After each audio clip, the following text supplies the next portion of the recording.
signori della corte e signori giurati, io qui presente Federico Esposito, a chi lo Cristo e a cui l'ho accettato, giuro di dire tutta la verità.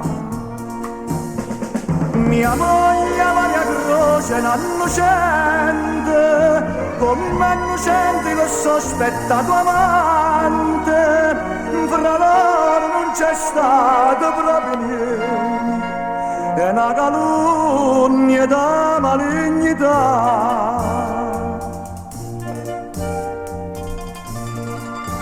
Don Carlo Primavera è amico di famiglia, sincero e rispettabile, amica e niente più.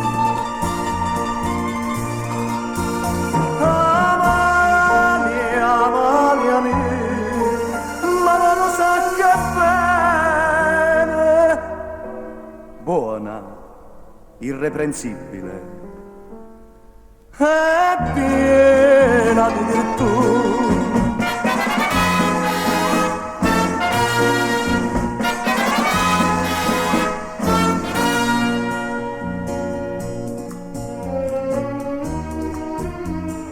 Il ferimento mio si deve solamente ad uno scatto d'arma involontario, prodotto da me stesso casualmente,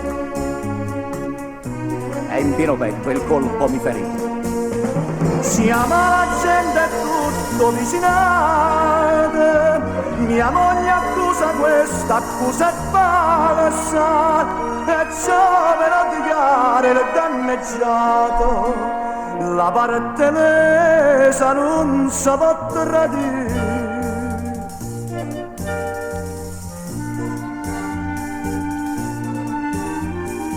E mo' ti sto invocando per la disgraziata e al tempo stesso vittima, giustizia e libertà.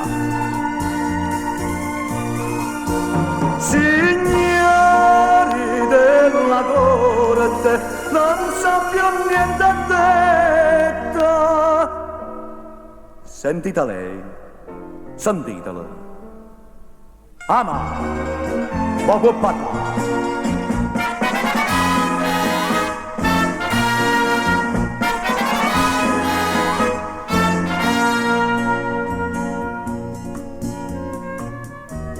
Assolta, è confermata che la caccia di Dio. Buciarda innanzi a Dio e innanzi all'uomo. Buciardi a voi, a pallonore mio. E papaventica con Maria. L'amico tuo non la bastava amore, la femmina voleva pure la vita, e tu ci cade pazzo per st'amore. Tu mi sparasti per mi fa morire, ma mano e Dio è potente, vi sopravvivo ancora. Ah, come voglio ridere, e strazia che ha provato. Amico tuo perdono, ma tu sei scemo pazzo.